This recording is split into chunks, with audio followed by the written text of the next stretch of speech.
Morning, dear ones. Happy Tuesday. Now, a little more history for today to give us context for our study in the book of Esther.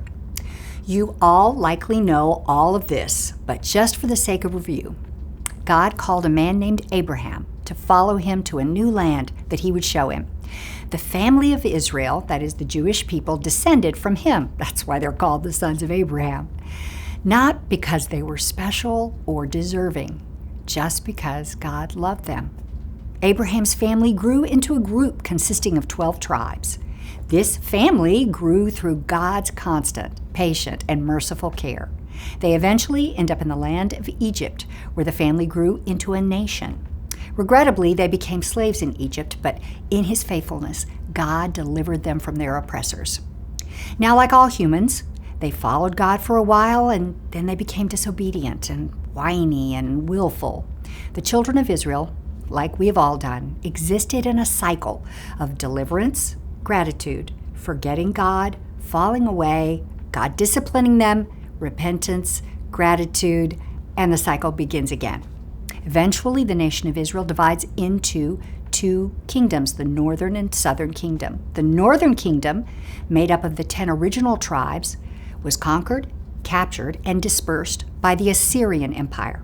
Several years later, again after years of disobedience, the southern kingdom, that is Judah, Benjamin, and many of the Levites, so the priests, was conquered, captured, and dispersed by the Babylonians.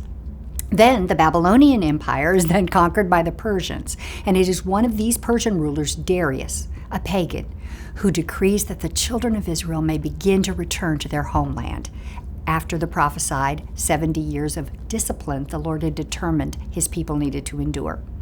All who wanted to accompany Ezra and Nehemiah, two Jewish leaders of the day, were permitted to leave Persia for their homeland.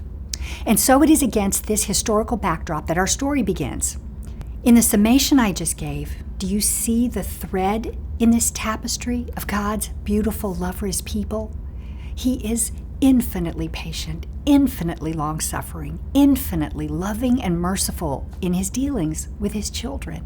And by extension, us. Galatians 2:29 says, "And if you belong to Christ, then you are Abraham's descendants, heirs according to the promise." This is our story too, beloved. He loves you. He loves us. So sometime after the first refugees were permitted to return to Jerusalem, we find Mordecai and his cousin Esther living in the capital of Susa. Just a couple questions. Why were they still there? Why had they not returned to their homeland? Had Mordecai created a successful business? Was he a moneylender, an import merchant, a textile manufacturer? Were they remaining behind for financial reasons? In contrast to some other characters with whom we are all familiar, Daniel, Azariah, Hananiah, Mishael, also known as Shadrach, Meshach, and Abednego, Mordecai and Esther seem to be living what some scholars consider to be a somewhat morally ambiguous lifestyle. Daniel and his friends are unapologetically Hebrews in every sense. They're willing to die for their beliefs and their identification with Yahweh. As we get into the story, we learn that the Persians don't even know Mordecai and Esther's ancestry.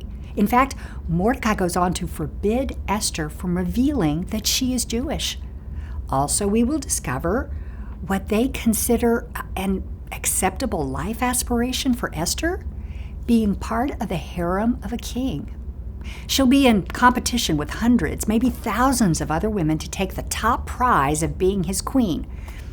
Kind of ancient history's take on The Bachelor, huh? The bottom line is that she's rewarded for her sexual prowess with someone to whom she's not even married? I promise we'll get into the text tomorrow, but remember, beloved, no matter how foolish we've been, how many mistakes we've made, whether we've compromised, God is always at work behind the scenes, resulting in plot twists for our benefit. Now, that does not mean that his deliverance will be painless or easy. It just means that his deliverance is always in process. Love y'all. See you tomorrow.